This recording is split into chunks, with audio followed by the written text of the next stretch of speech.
Mr. President, my first question for you is, we all watched the national convention with the vice presidential candidate and the presidential candidate. A lot of fact-checking need to go on after both their speeches. What's your opinion of that?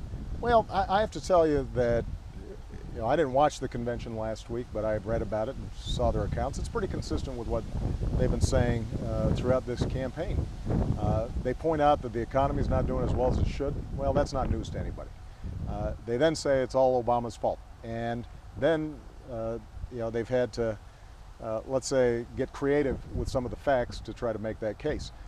But what they didn't talk about was, what are their plans to make the country better?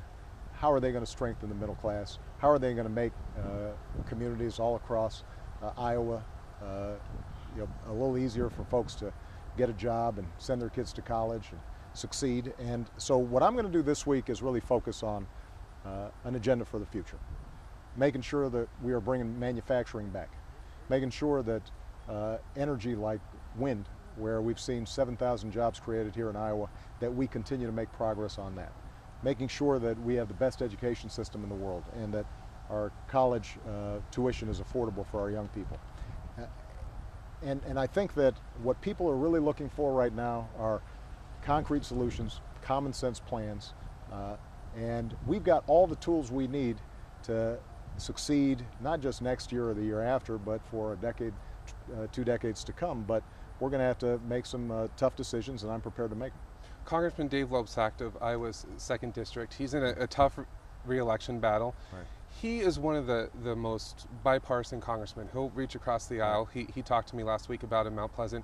Do you want to see more of that, obviously, in this next term if you're reelected? I'd love to see more of that. And my attitude is no party's got a monopoly on wisdom. But I also think that there are some core principles that we've got to stay true to.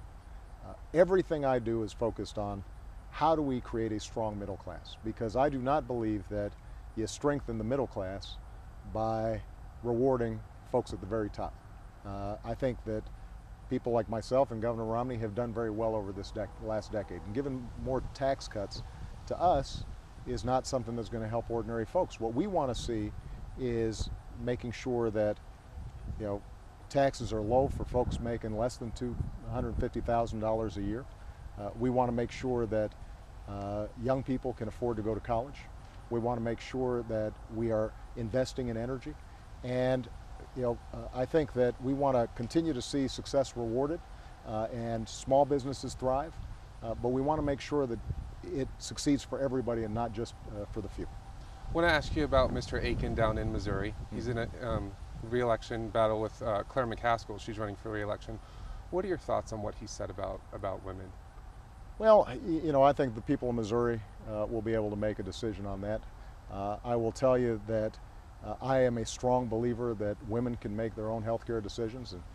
And frankly, the comments by Mr. Akin, I think, confirm why women shouldn't leave it to politicians in Washington, most of them who are male, to make these decisions. I think that this is an example of where you've got a clear choice between the parties. This is a country that believes in entrepreneurship and risk-taking and making sure that everybody has a fair shot and everybody can succeed. And I want my daughters to have the same chances of success as anybody's sons do. And if you work hard in this country, you should be able to make it. So that's, I think, the philosophy of the Democratic Party. That's what Claire McCaskill believes in. I'll tell you, Claire's pretty independent. There have been some times where she's disagreed with me on some stuff, and I respect her for that, because she's always thinking about the people of Missouri and what is most important for them. And that's the kind of senator that I think you want, and that's the kind of senator I suspect the people of Missouri will choose to keep. A lot of Southeast Iowa communities are having infrastructure funding problems. You want to get a jobs bill, you want to get a farm bill passed. Congressman Loebsack's talked about getting all these issues dealt with. Right. What can we do in government to make sure that these small communities in Iowa and all across rural America are taken care of? Well, look, Ottumwa is a good example of a community that obviously has had tough times when manufacturing left in a lot of these areas. But there's still so many strengths that we can build on. And infrastructure is a great way for us to improve the prospects of companies locating in rural America. That's why I've had a bill in front of Congress for the last year now that says, that's all paid for, that says let's start investing in roads, bridges, sewer projects, water mains. Let's put people back to work, especially the construction industry that's been hit pretty hard with the housing bubble bursting. Mm-hmm. And not only is that good for jobs right now, but it also lays the groundwork for economic growth for the long term.